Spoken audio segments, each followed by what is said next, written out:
नमस्कार, N TV India news में आपका स्वागत है। मैं हूं साक्षी। पेश है प्रमुख हलचल। 4 दिसंबर को कलेक्टर साकेत मालवीय द्वारा शासकीय उचित मूल्य दुकान ताला का आकस्मिक निरीक्षण कर खाद्यान्न उपलब्धता एवं वितरण की जानकारी प्राप्त की गई। कलेक्टर ने सभी पात्र हितग्राहियों को पात्रता अनुसार निर्धारित मात्रा में खाद्यान्न वितरण सुनिश्चित करने के निर्देश दिए हैं। कलेक्टर ने कहा कि निर्धारित मात्रा से कम खाद्यान्न प्रदान करने पर संबंधित विक्रेता के विरुद्ध कड़ी वैधानिक कार्यवाही की जाएगी। कलेक्टर ने कहा कि प्रत्येक शासकीय उचित मूल्य दुकान में हितग्राहियों से संबंधित आवश्यक जानकारियां दुकान के सामने प्रदर्शित की जाए।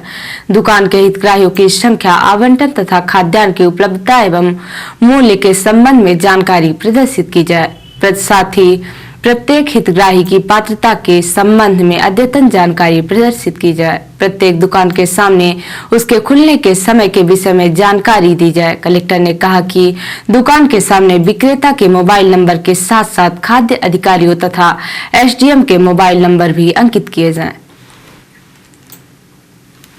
कलेक्टर साकेत मालवीय द्वारा नगर पालिका परिषद सीधी के मटेरियल रिकवरी फैसिलिटी सेंटर तथा पीकल स्टर ट्रीटमेंट प्लांट का निरीक्षण किया गया। कलेक्टर द्वारा निर्देशित किया गया कि कार्यरत कर्मचारियों को काम कराने के दौरान मास्क, ग्लव्स, गम बूट का प्रयोग अनिवार्य रूप से करें एवं समय समय पर साबुन से हाथों को अच्छी तरह धोते रहें।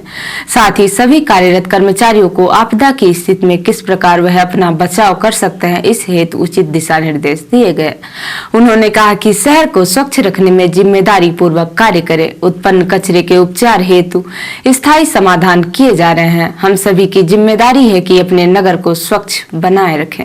उन्होंने कहा कि स्वच्छ भारत मिशन अंतर्गत एक कदम आगे बढ़ाते हुए मल कीचड़ प्रबंधन में बुनियादी ढांचे की कमी को पूरा करने के लिए शहर में प्रभावी कार्य करें।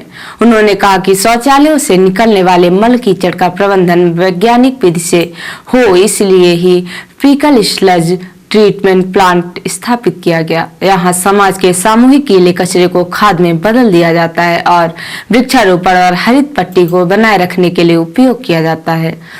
अब तक उत्पन्न सूखे कचरे को पुनर्चक्रण के लिए भेजा जाता था, लेकिन उनके पृथक्करण प्रथाओं को और बेहतर बनाए। उन्होंने कहा कि सूखे कचरे को स्पष्ट रूप से अलग किया जा सकता है और विभिन्न प्रकार के अपशिष्ट पदार्थों को विभिन्न प्रकार के पुनर्चक्रणकर्ताओं को बेचा जा सकता है, जिससे राजस्व उत्पन्न होगा। उनके साथ तहसीलदार एवं प्रभावी मुख्य नगर पालिका अधिकारी सौरभ मिश्रा उपस्थित रहे। 27 नवंबर को रात 1:30 बजे सीधी शहर में स्थित गुलाब टावर में घुसकर कंबल चोरी करने आया हुआ व्यक्ति सीसीटीवी कैमरे में कैद हो गया।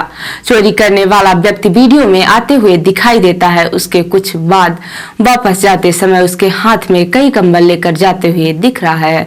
चोरी की इस मामले की सूचना फरियादी वीरेंद्र गुप्ता द्वारा कोतवाली में दी गई है। पुलिस सीसीटीवी कैमरे में कैद व्यक्ति की तलाश में जुट गई है। अगर आप इस शख्स को पहचानते हैं तो पुलिस को सूचना देकर आप भी इस चोर को पकड़वाने में सहायक हो सकते हैं।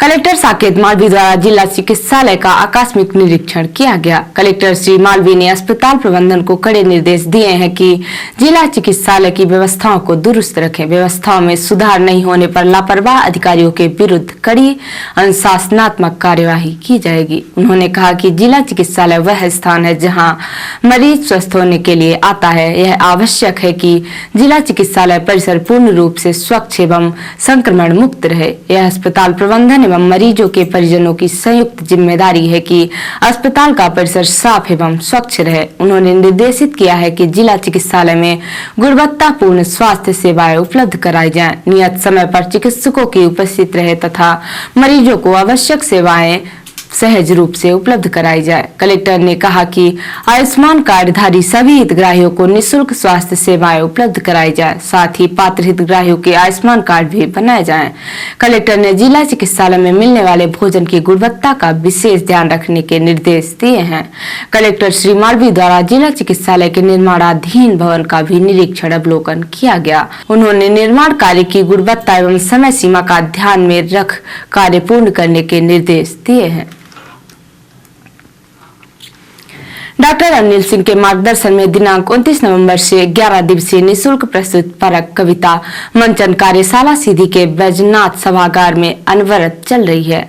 कार्यशाला में संजय गांधी महाविद्यालय के अंग्रेजी के व्याख्याता अनिल सिंह की कविता संग्रह शब्दों की नाव का मंचन शहर के युवा रंग निर्देशक रोशनी प्रसाद मिश्र के निर्देशन में 9 दिसंबर को होना है, जिसकी तैयारी जोरों पर चल रही है। कार्यशाला की परिकल्पना नीरज कुंदेर की थी।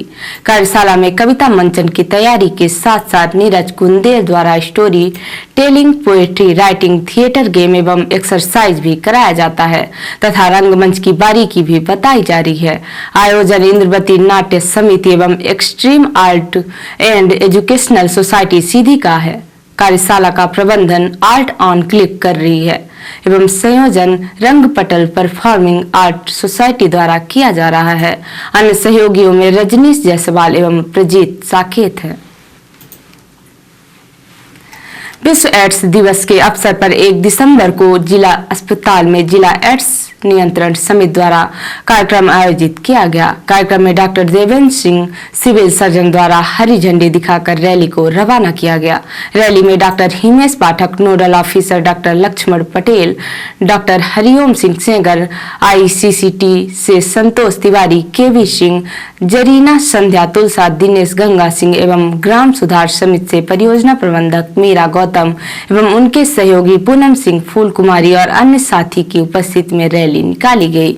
इसके साथ ही जिला जेल सीधी में HIV एड्स शिविर का आयोजन किया गया, जिसमें जिला विधिक न्यायालय से जिला न्यायाधीश कविता खरे, अधिवक्ता विनोद श्रीवास्तव, सहायक प्रणव मिश्रा एवं जिला अस्पताल से डॉक्टर अमन सिंह, दीना प्रसाद चौबे एवं ग्राम सुधार समिति से विजय साकेत की उपस्थिति में शिविर का आयोजन किया गया, जिसमें 327 कैदियों का HIV एड्स की स्क्रीनिंग की गई। सामुदायिक स्वास्थ्य केंद्र सिहावल में HIV एड्स पर जन जागरूकता कार्यक्रम किया गया, जिसमें शिव बालक और दिग्विजय सिंह उपस्थित रहे। साथ ही ग्राम सुधार समिति सीधी द्वारा अल्ट्राटेक सीमेंट फैक्ट्री बघवार में ट्रक यार्ड में विश्व एड्स दिवस के अवसर पर विशेष कार्यक्रम किया गया, जिसमें मुख्य रूप से बघवार सीमेंट फैक्ट्री की CMHO सेमी सरकार डॉक्टर तिरुमलाई की उपस्थिति में कार्यक्रम किया गया, जिसमें नुक्कड़ नाटक और कविता का आयोजन, चलचित्र के माध्यम से जागरूकता शिविर का आयोजन किया गया, जिसमें 150 ट्रक ड्राइवरों की स्क्रीनिंग की गई और सभी को निःशुल्क कंडोम वितरण किया गया। इस कार्यक्रम में प्रमुख रूप से ग्राम सुधार समिति परियोजना प्रबंधक मीरा गौतम, सुरेंद्र शुक्ला, गिरीश तिवारी, निशा एवं फैक्ट्री के तरफ से ट्रक ड्राइवर, साथी व कर्मचारी एवं अधिकारी उपस्थित रहे। और अब पेश है प्रादेशिक हलचल। कमलनाथ की बीजेपी RSS को खुली चुनौती, बोले राहुल से धर्म अध्यात्म पर बहस कर लें। रतलाम में सड़क किनारे बैठे लोगों पर चढ़ा तेज रफ्तार ट्रक, 5 की हुई मौत, 10 घायल।